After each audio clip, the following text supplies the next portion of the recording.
오늘 말씀은 이사야서 65장 13절에서 25절까지 말씀입니다. 해함과 상함이 없으리라 라는 제목으로 함께 나누도록 하겠습니다.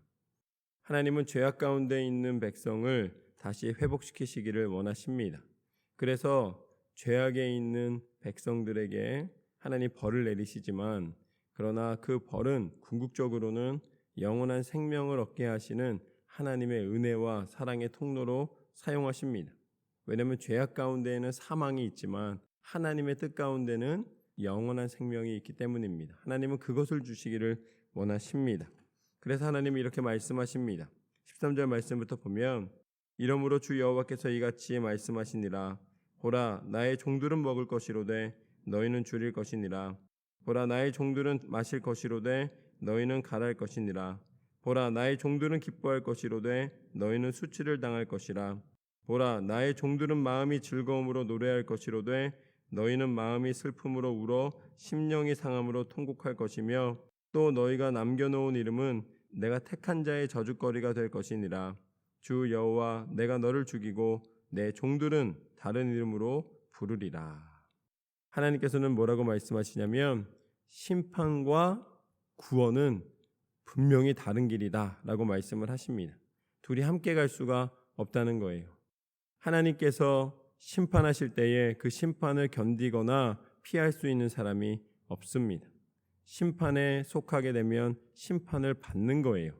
그러나 하나님이 복을 주시고 하나님이 구원하여 주신 그 은혜에 참여한 자는 또한 하나님 품에서 분명한 하나님의 은혜를 누리게 됩니다. 그래서 우리는 하나님 안에 서 있어야 합니다.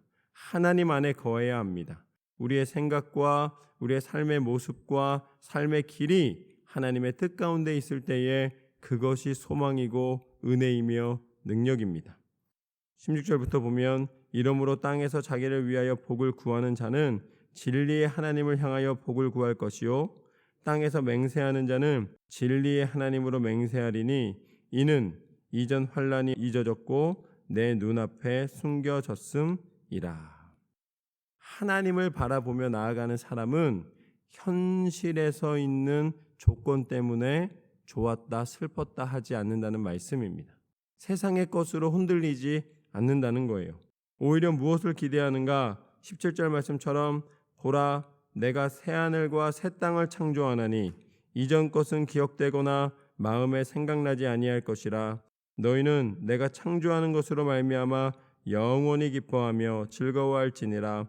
보라, 내가 예루살렘을 즐거운 성으로 창조하여 그 백성을 기쁨으로 삼고 내가 예루살렘을 즐거워하며 나의 백성을 기뻐하리니 우는 소리와 부르짖는 소리가 그 가운데에 다시는 들리지 아니할 것이며 거기는 날수가 많지 못하여 죽는 어린이와 수완이 차지 못한 노인이 다시는 없을 것이라.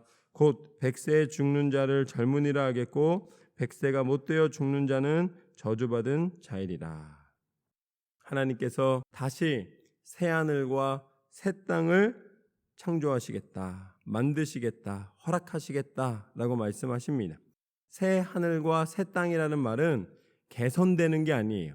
우리가 있는 곳에서 더 좋은 것을 주시겠다라는 것이 아니라 전혀 다른 것을 허락하여 주시겠다라는 것입니다. 그렇지만 하늘이란 단어와 땅이라는 단어가 있기 때문에 무언가 우리가 이해할 수 있는 실마리를 주시긴 하셨으나 그러나 그것이 무엇인지는 우리가 모릅니다. 그렇지만 하나님의 분명한 약속이 있으셨기 때문에 우리는 기대할 수가 있습니다. 세상에 아무것도 없는 곳에서 하나님이 빛이 있으라 하심에 빛이 있었습니다. 그리고 그 빛을 통하여서 어둠과 빛을 나누시고 땅과 물을 나누시고 이 땅 가운데 하나님의 이 지구를 하나님의 땅과 하나님이 우리가 거할 수 있는 장소를 하나님은 만들어 주셨습니다. 없던 것이 생긴 거예요. 이게 원래 있던 것인데 그 중에서 하나님이 이렇게 하셨다가 아니라 하나님은 말씀으로 세상을 창조하셨습니다. 마찬가지로 새하늘과 새 땅은 하나님 말씀으로 창조되는 거예요. 그러나 그것을 우리가 하나님의 지혜를 규정할 수는 없습니다. 그러나 그 약속은 분명합니다. 왜냐하면 구약의 이사야서에 있는 이 말씀이 그대로 계시록에서 다시 선포되고 있기 때문입니다. 새하늘과 새 땅은 하나님께서 확정하신 약속입니다. 그래서 하나님이 우리 가운데 분명히 허락해 주십니다. 그런데 그 새하늘과 새 땅이 어떤 것인지는 모르지만 우리가 기대할 수 있는 이유는 뭐라고 말씀하셨습니까? 이제는 슬픔에 눈물이 없고 기쁨으로 충만한 찬송과 충만한 은혜가 있음을 분명히 알려주셨습니다. 거기에다가 그곳은 생명의 개념이 다른 거예요. 지금은 얼마큼 사느냐, 많이 사는 것이 우리의 기준이 있지 않습니까? 그러나 이곳에서는 100세가 안 되면 젊은이다 라고 이야기를 한다는 거예요. 말하자면 하나님 비유로 말씀해 주신 것인데 우리가 이해할 수 있도록 우리가 갖고 있는 수명의 개념과 전혀 다른 하나님의 생명의 은혜를 허락하여 주시겠다라고 분명히 말씀해 주십니다.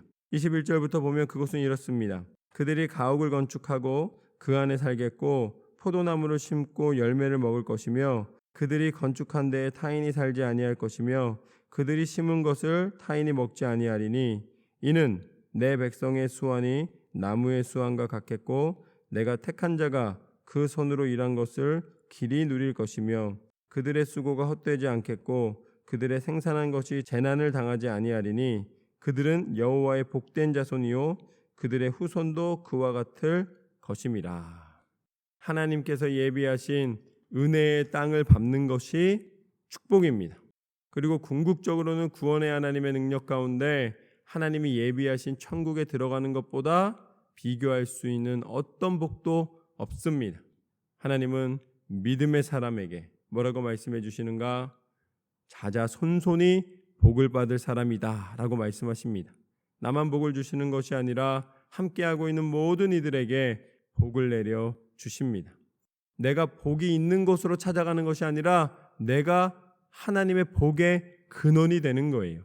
믿음을 통하여 하나님은 나를 통하여 하나님의 복을 나타내십니다. 그렇기 때문에 헤매지 않아도 됩니다. 복이 어디 있나? 어디까지 가요? 점쟁이한테 가가지고 나 복 있냐고 물어보잖아요. 그럴 필요가 없는 거예요. 바보 같은 짓이에요. 왜냐하면 나한테 있는데 왜 딴 사람한테 가서 찾겠습니까? 하나님이 내게 주신 은혜를 소멸하거나 또 다른 곳에서 찾지 마십시오. 하나님은 하나님의 사람에게 복을 주십니다. 그냥 주시는 게 아니라 자자손손이 하나님의 은혜 가운데 인도하여 주시고 축복하여 주십니다. 그래서 24절 말씀에 보면 이렇게 나와 있습니다.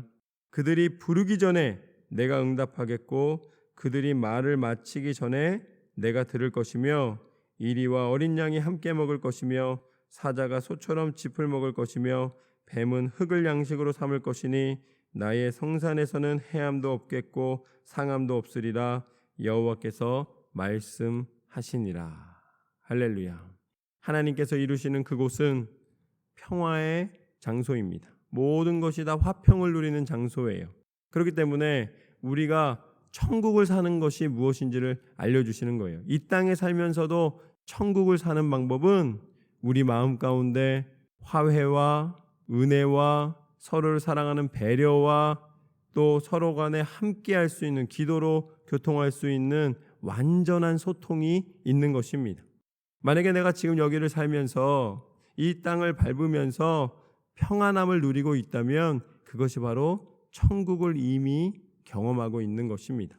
얼마나 많습니까? 우리가 괴로운 이유는 때로는 물질의 문제가 아니에요. 성과의 문제가 아닙니다.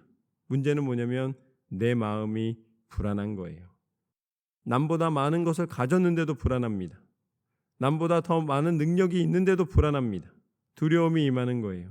그리고 이 불안한 가운데서 어떻게 보면 마음을 진정할 수 없는 상태로 날마다 살아가는 것이죠. 그러나 하나님의 사람은 천국을 누리는 삶은 무엇인가? 하나님이 주시는 참 평화를 누리는 것입니다. 하나님이 주시는 참 평강을 누리는 거예요. 그러면 내 삶의 조건 때문에 흔들리지 않고 어느 순간에도 내 마음 가운데 있는 평안함으로 말미암아 평화로 말미암아 다시 한번 일어설 수 있는 그리고 또 그 평화를 누릴 수 있는 은혜가 허락됩니다. 이 평화가 어디에서 옵니까? 하나님은 이 평화를 주시기 위해서 이 땅의 모든 진동하는 것들, 불안한 것들, 죄악으로 말미암아 죽을 수밖에 없는 것들을 다 이기셨습니다. 그분이 바로 예수 그리스도이십니다.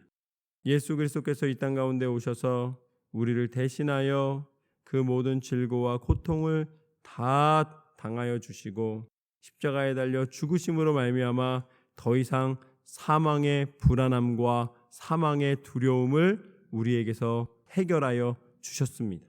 그렇기 때문에 이제는 더 이상 육신의 죽음을 두려워하지 않는 예수 그리스도의 사람이 될 수가 있는 거예요.